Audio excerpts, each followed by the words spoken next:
Decision कब लेता है वीसी की, मतलब यार राउंड में लिक्विडिटी मिल रही है, should I go for it? It depends on, obviously, दो तीन चीजें तो होती है, right? First is how large is your fund, how small is your fund, right? Small is your fund, smaller funds typically exits जल्दी ले लेते हैं. दो तीन रीजन होता है. पहला रीजन तो ये होता है कि अगर मैं एग्जिट ले लूंगा, I have some capital back, I can give capital back to the investors.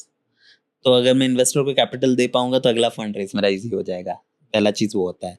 दूसरा होता है कि इफ आई गो बिलो 3%, 2.5%, मेरे पास कंपनी का कोई राइट्स ही नहीं बचा है at that stage, because the company can not give the same rights to a 20% stake holder versus 3% stake holder, right?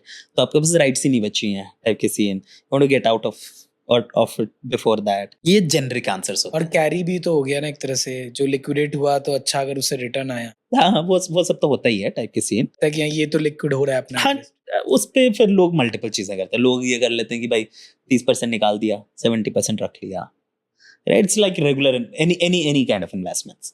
Then अगर आपने कंपनी के साथ काफी ढंग से कनेक्टेड हो, then you have a better view on कि आगे की फ्यूचर क्या है. एक एग्जांपल देता हूँ. एक एंजल इन्वेस्टमेंट में हम लोगों ने 50% बेच दिया था. एक ही रीजन था कि वो कंपनी कंज्यूमर कंपनी थी.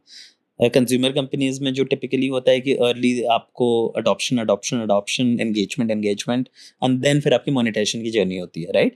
इन्होंने एंगेजमेंट जर्नी मेजर क्रैक किया था. अब एंगेजमेंट जर्नी मेजर क्रैक करने के बाद अगला रेस कर रहे थे मोनेटाइजेशन के लिए. तो हमें लगा कि दो बड़े प्रॉब्लम्स में से एक बड़ा प्रॉब्लम तो इन्होंने बहुत अच्छे से सॉल्व किया है, दूसरा पता नहीं. ठीक है, so at this stage let's sell 50% of our stake. तो हमने 50% अपना बेच दिया and then we kept our 50% कि चलो अभी मोनेटाइजेशन अगर कर लेगा तो दैट्स तो. लेट्स से मेरे पोर्टफोलियो में कई कंपनी अच्छी कर गई और मैंने 3 कंपनी से बढ़िया एग्जिट ले लिया, तो आई एम सॉर्टेड देयर कि मेरे इन्वेस्टर्स को जितना मिलना चाहिए वो मिल रहा है, मेरी अगली फंड रेज हो जाएगी. ठीक है, अब should I play the defensive game कि फोर्थ कंपनी से आधा निकाल के आधा रखूं, या फिर ये डिफेंस, इससे जो आधा निकलेगा ना, that's not moving my needle, so let's take the risk. अगर ये कर लेगा तो it's a home run. Return तो हो ही गया, अब होम रन के लिए जा रहे हैं. होम रन कर लेगा, अगर फेल हो गया तो हो, ठीक है. मेरे को कुछ स्ट्रैटेजिकली चेंज नहीं. So what I am trying to say कि काफी ज्यादा a person's type of fund, what is the stage that you are in, तो it evolves. How much LPs का से होता है इसमें? अगर तुम्हारे पास बहुत बड़ा एंकर एलपी नहीं, anchor LP as in who has put in 30%, 40% of our capital, then LPs don't have any say. If it is sizable percentage, then they would have a say. तो वो डिमांड कर सकते हैं. हाँ, बिल्कुल करेगा ना. और ये क्लोज एंडेड होता है, मतलब एक बार एंट्री हो गया देन 10 years के पहले वो लॉक इन कर देंगे कि आप नहीं निकाल सकते हो. If let's say for example, if you are an investor in my fund, let's say if you can find a buyer for your stakes of your shares, I'm okay to give you an exit. If GPs are okay, then no. नहीं, if I'm the GP, if my LP says I want to get out and I have a buyer for my shares, which you can allow, I'm like, I don't have an issue. Otherwise you can say no, right? Obviously no, right? Because you have given idea कि ये 8 साल का 10 साल का fund है. Agreed. ये सब तो पेपर की बात है. हाँ. बट वहां पर मैंने फाउंडर को भी तो कमिट कर रखा है. भाई मैं तेरे को 10 करोड़ दूंगा, अभी मैंने 5 करोड़ दे दिया है, अनदर 5 करोड़ मैं अगले राउंड पे डालूंगा. अब मेरा कोई एक लेट्स से एलपी जिसने 10 करोड़ डाला या 5 करोड़ डाला, या 2-4 एलपी जिन्होंने कहा मुझे एग्जिट चाहिए, अब मैं उसको जाके पैसे कहां से? That's the reason why these contracts are to some extent close ended, right? I cannot give someone exit out unless he gets an exit for himself. This is the logical reason behind कि ये contracts ऐसे होते हैं. Imagine think करो कि as a VC, let's say मेरे को 3.5 साल हो गए और another 6 महीने मेरे को डिप्लॉय करने, let's say मेरा 20% बचा हुआ है, बट मेरे को उस 6 महीने में कुछ ढंग का दिखा ही नहीं. या फिर there were some investors who actually believed कि जो 21-22 की वैल्यूएशन थी वो सस्टेनेबल ही नहीं है.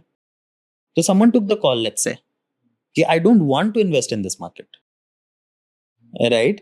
और उसका फंड क्लोज होने वाला है, let's say deployment. He would be thinking this ना कि अगर मैं let's say 100% में से 20% इन्वेस्ट करूंगा, I'm going to lose this 20%. My belief, let's say as an investor, I'm believing this way. ये करना बेटर है, और should I just give 20% back and say कि मेरा फंड 80 का है, उस पे रिटर्न दिखाना is better? In current scenario, what will work better for GPs to create a fund which is thematic or agnostic? Yep, And yep. what sectors they are choosing? यार I think both works. सबकी ना model अलग होती है. जैसे for example अगर आप agnostic जाओगे, आप कम नंबर ऑफ चेक्स लिखोगे, देन आपका कुछ नहीं होने वाला. जैसे थिंक अबाउट 100 करोड़ का फंड है आप, एंड आप बोलोगे कि मैं I will write only 8 checks और 9 चेक्स, तो most likely you will fail. Diversify नहीं हो पाएगा अच्छे से. आपकी डाइवर्सिफाई नहीं कर पा रहे हो. एंड प्लस क्योंकि आप थीमेटिक नहीं हो, तो थीमेटिक का फायदा क्या होता है, the sector, let's say for example आप डिफेंस में इन्वेस्ट करने लगे, right, for the defence founders you become very exciting from the perspective of he thinks you understand defence well. क्योंकि आप मल्टीपल डिफेंस कंपनीज में इन्वेस्ट किए होंगे, तो आपके कनेक्ट्स बन गए होंगे वगैरह वगैरह, एंड मल्टीपल डिफेंस कंपनी में किए होंगे, तो आपकी कंपनीज के बीच में सिनर्जी बैठ गई है, राइट. तो इसके चलते if you are a thematic fund and doing all right, आपकी हर with every passing year your deal quality becomes better.